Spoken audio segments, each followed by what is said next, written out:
নমস্কাৰ অসমবাসী ৰাইজ, আজি আমি আহিছোঁ নসত্ৰত থকা কৃষ্ণগুৰুলৈ। মই আগতে 3বাৰমান আহিছোঁ বাৰু, কিন্তু মা দেউতা এবাৰো অহা নাই। সিহঁতে আহিম বুলি কৈ আছিল, কিন্তু সময় সুবিধাও মিলাব পৰা নাছিলোঁ। আজি হঠাতে তেওঁলোকে আমাৰ ঘৰত আহিলে, অহা কাৰণে দাসো ঘৰত থকাই ক'লে আহোঁ বুলি। আমি ঘৰৰ পৰা প্ৰায় 1টামান বজাত ওলালোঁ। বেছি সময় নালাগে, আমাৰ ঘৰৰ পৰা প্ৰায় 1 ঘণ্টামান লাগে। আৰু এয়া মই মানে একদম জল্দিকৈ আহিছোঁ যে যি পাইছোঁ তেনেকৈ গুচি আহিছোঁ ঘৰৰ পৰা। আৰু এইফালে গেটৰ ভিতৰত সোমায়ে এটা বহুত ডাঙৰ পুখুৰী আছে। ৰাতি বেছি ভাল লাগে, লাইটিং কৰা থাকে। আৰু ইয়াৰ পৰিৱেশটো খুব ধুনীয়া, চাৰিওফালে সেউজীয়া পৰিৱেশ আৰু চব গছৰ পৰা ফুল চব আছে, ইমান ধুনীয়া লাগে। ফলৰ গছবোৰ, আৰু ইয়াত টুকটুকৰ দুষ্টামি আৰম্ভ হ'লে সি মানে এনেকুৱা পৰিৱেশত আহি খুব ভাল পায়। ঘৰত থাকিলেতো ভিতৰতে থকা হয়, তেনেকৈ ক'তো খেলিব নাপায়, মোৰ লগতে থাকে। বাহিৰত উলিয়াই আনিলে আহল বহল পৰিৱেশ পালে খুব ভাল পায়। এয়াই তাৰ দৌৰা দৌৰি আৰম্ভ হ'লে।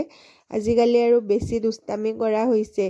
ল'ৰাটো চকুৰ পলকতে মানে ডাঙৰ হৈ গ'ল। সেইদিনা কেঁচুৱা আছিলে, আজি দৌৰিব পৰা হ'লে। এইফালে মা দেউতাইও খুব ভাল পাইছে।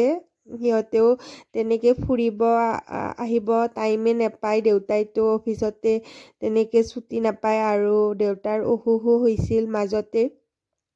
বহুদিন ঘৰৰ পৰা ওলোৱাই নাছিল, সেইকাৰণে মনটো ভাল লাগিব বুলি তেনেকৈ লৈ আহিলোঁ দুয়োটাকে। মাটো ঘৰতে থাকে, তেনেকৈ ক'তো নাযায়ে, সেইকাৰণে ভাবিলোঁ আজি লৈয়ে যাওঁ, ভাল পাব দুয়োটাই। এইফালে দাস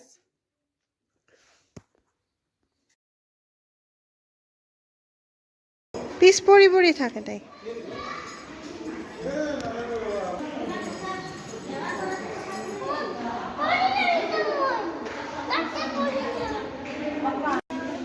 তুই ভালে চ, এইটো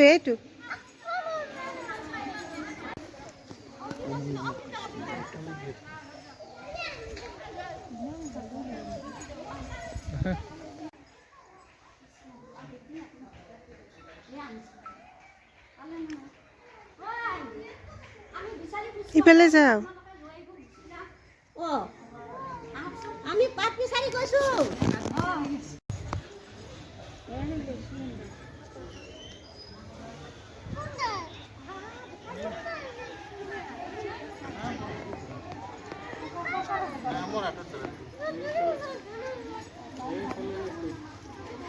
ইয়াতে ময়ূৰ আছে, কলিজা।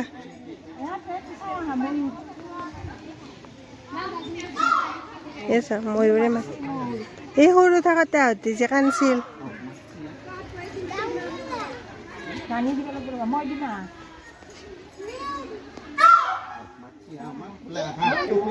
সেইটো ময়ূৰ নহয়, এইটো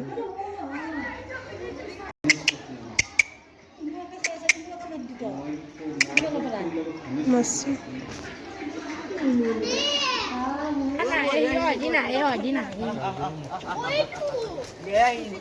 ভয় লাগে দে।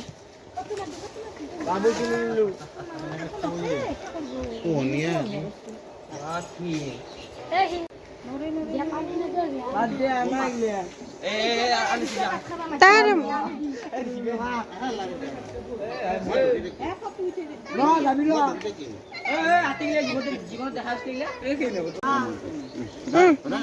ধুনুকে খাই দিব দে।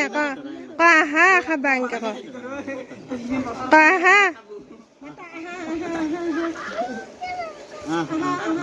আহা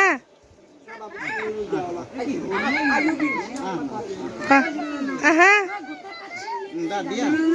দিয়া দিয়া দিয়া।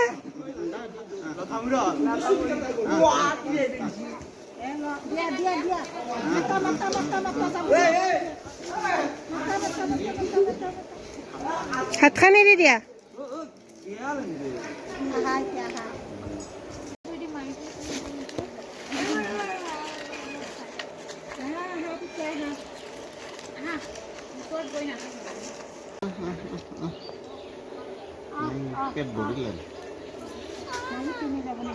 নাখায় আৰু খুৱাই দে। অলপ কাষ মৰা কাষত মিলাই দিছোঁ আৰু নালাগে আহা যাবা নাই এতিয়া ঘৰত এতে থাকিবা বলাতে যাওঁ যোৱা লাৰি আহা যোৱা পাহাৰত ফটো উঠা নপৰি দে তুমি লাৰাচোন ফটো উঠা ইয়াতে বহুতো ফল মূলৰ গছো আছে আমি আমলখি খালোঁ আৰু কৰ্দৈ টেঙা খালোঁ কৰ্দৈ টেঙা সোৱাদটো দেখুৱাই নহ'ল স্কুলৰ ছোৱালীবোৰ আহিছিল সিহঁতে কাটি আছিল তাতে আমিও খালোঁ